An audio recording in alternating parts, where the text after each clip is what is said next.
Monsieur Yazzi. Alors j'ai une déclaration au nom du groupe Fleury Ensemble sur le budget, mais juste en préambule pour faire référence à votre information. D'ailleurs, ça aurait été bien qu'on ait eu avant le conseil municipal sur la cotisation à l'URSSAF. On voit bien, pour ceux qui étaient là au conseil de l'année dernière, on passe de 138 650 €, c'est-à-dire en 2015, à cette année, ce qui est budgété, 1 347 000 €. Voilà, donc il y avait bien une erreur d'imputation sur le budget de l'année dernière. Mais vous nous transmettrez le document de l'URSSAF et on verra et on pourra en débattre. Alors, je vais faire ma déclaration sur l'ensemble du budget. Monsieur le maire, mesdames et messieurs les adjoints, mesdames et messieurs les conseillers municipaux, chers Fleury-Accumont, le vote du budget primitif est un acte fort de la vie publique locale. Ainsi que le mentionne le rapport de présentation, le BP est en effet avant tout un acte éminemment politique. Il résume à lui seul les priorités de la majorité en place et impacte de ce fait directement le quotidien des administrés et des associations fleury-accumoises. Or, en ce sens, force est de constater que les 7 dernières années conduites par l'actuelle majorité sous l'égide de M. Derouet sont celles d'une triste double constance. Constance de forme d'une part dans le mépris complet de la démocratie locale affichée par M. le maire, constance de fond d'autre part dans l'opacité de l'usage des deniers publics. Sur la forme, nous nous invitons M. le maire, qui propose dans son livre « La révolution des possibles en matière de finances », à revenir à des considérations peut-être moins théoriques, mais certainement plus concrètes et pratiques pour les Fleury-Accumois. Car aujourd'hui, dans les faits, son mandat est marqué par le degré zéro de la concertation. Sur le fond, permettez-moi de vous exposer quelques remarques parmi toutes celles qui seraient à formuler pour décrypter précisément ce budget. Première remarque.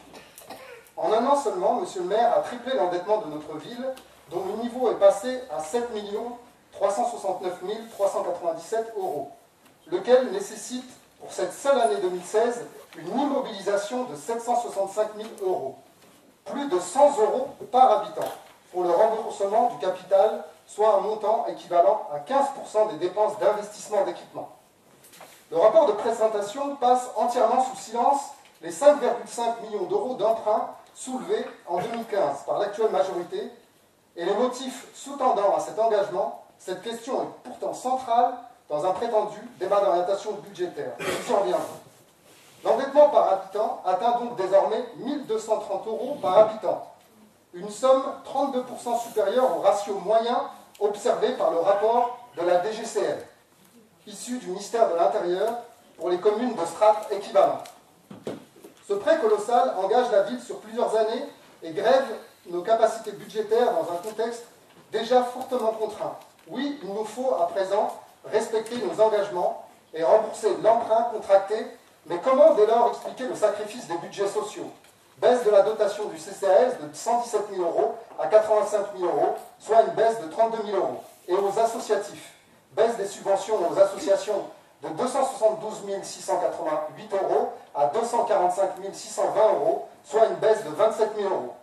Donc chacun sait qu'il joue un rôle déterminant comme amortisseurs sociaux dans une conjoncture économique difficile. Deuxième remarque, concernant la section de fonctionnement, le rapport donne un certain nombre d'éléments sur les recettes attendues pour l'exercice de 2015. Au chapitre 73, impôts et taxes, je tiens à exprimer mon accord sur la proposition de ne pas augmenter les taux des 3 taxes locales, taxe d'habitation, taxe foncière sur les propriétés bâties, taxe foncière sur les propriétés non bâties.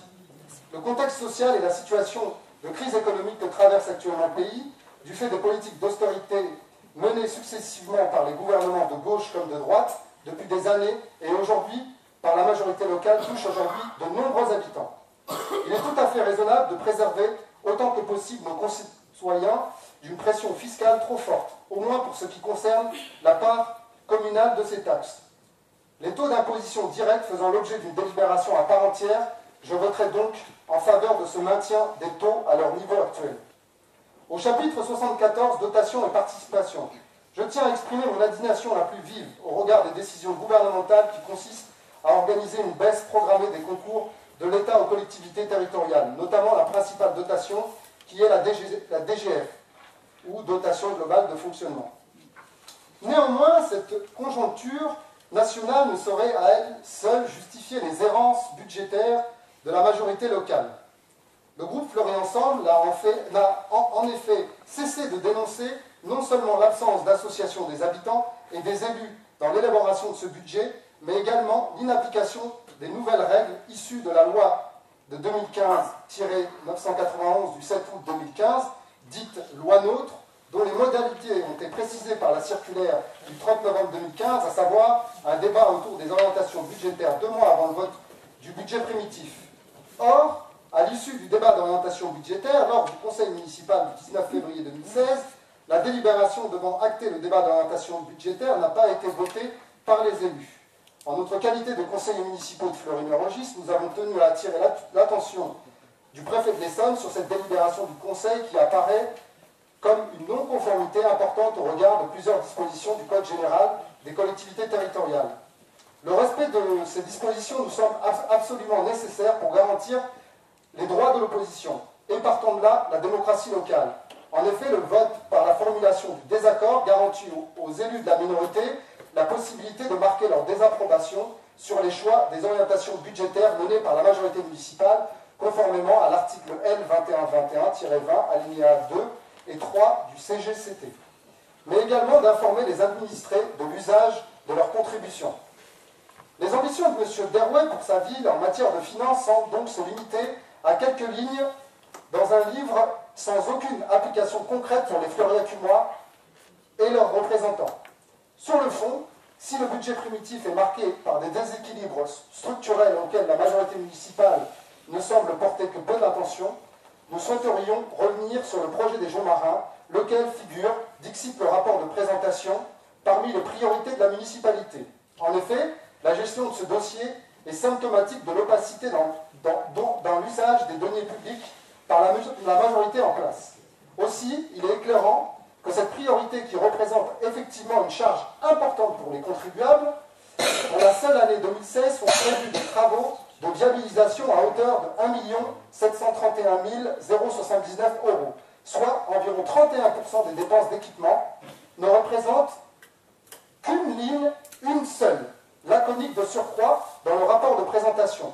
Par ailleurs, d'autres frais sont mentionnés de façon éparse, d'études, mission plus à hauteur de 30 000 € et de travaux concessionnaires, extension RDF, lot 8.1 et 4.1, notamment, sans qu'à un seul moment, il ne soit possible d'avoir une vision d'ensemble des dépenses et des recettes pour ce projet.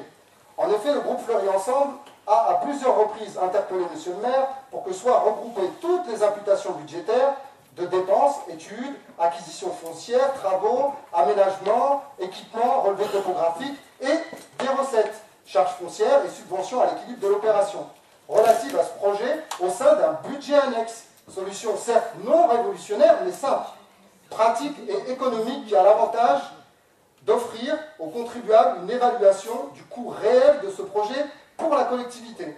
De fait, cette opacité soustrait du débat démocratique toute discussion relative au secteur des Joncs Marins, la municipalité étant incapable de nous délivrer une simple évaluation de son coût global. Pourtant, nous rappelons au Conseil la nécessité de ce débat. En effet, les arbitrages issus de l'économie générale d'un projet d'aménagement découlent le cadre de vie des habitants, le coût et donc la qualité des espaces et des équipements publics réalisés, le pouvoir d'achat des futurs propriétaires, coût des logements et locataires, rapport locatif pour les bailleurs privés, pour éviter d'entretenir une bulle inflationniste locale ou bien encore l'impact global pour le contribuable local.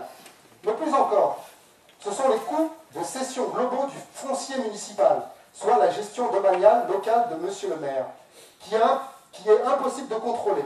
Obscurité qui interroge légitimement le groupe Fleury Ensemble, inquiet d'un potentiel bradage du patrimoine commun des Fleury-Acumois à d'obscurs intermédiaires dont se fait l'écho des médias nationaux. Par ailleurs, M. le maire n'a à ce jour toujours pas répondu à nos sollicitants visant à éclairer le Conseil quant à la solution opérationnelle retenue, soit la procédure de lotissement, procédure figée dont il est pourtant de notoriété publique qu'elle est peu adaptée au secteur d'aménagement de grandes envergures du type Joncs Marins. En effet, la mise en œuvre d'une zone d'aménagement concerté, ZAC, voire le cas échéant la mise en place d'une taxe d'aménagement majorée pour les constructeurs, se révèlent être des procédures idoines pour ce type de projet. La ZAC représente l'avantage d'une plus grande souplesse financière, car permettant de céder les charges foncières préalablement à la réalisation des travaux d'aménagement et donc d'assurer la concomitance des dépenses et des recettes, limitant ainsi le poids des charges financières. Rappelons simplement que le poids annuel de la dette pèse actuellement plus de 765 000 €, soit 15% de l'investissement à Fleury, montant qui correspond à la réalisation de 2 classes dans un groupe scolaire classique. De même, la procédure ZAC est entourée d'une concertation entièrement encadrée par la loi à toutes les étapes du projet, étude d'impact des dossiers de création et de réalisation notamment, autour d'un budget global accessible à tous en mairie. Mais peut-être était-ce là l'aspect le plus important que souhaitait justement éviter Monsieur le maire, la transparence, qui semble, dès ce mois d'avril 2016, plus se préoccuper des élections législatives de l'an prochain que du quotidien de ses administrés. Le groupe Fleury Ensemble exhorte donc la majorité à faire la lumière sur ces éléments, notamment le lien supposé entre le nouvel emprunt sollicité, je rappelle 5,5 millions d'euros, et les 5,5 millions d'euros, et les dépenses générées par le projet des Joncs Marins, et réitère sa demande que soit communiqué un bilan détaillé de l'opération présentée à tous les élus de Fleury. Dans ces conditions, l'équipe Fleury Ensemble ne votera naturellement pas ce budget et appelle tous les membres du conseil municipal à faire de même afin que ces zones d'ombre puissent être levées, préalable nécessaire pour lever tout doute qui entacherait la réputation de notre ville et indispensable à tout débat sincère et démocratique. Je vous remercie.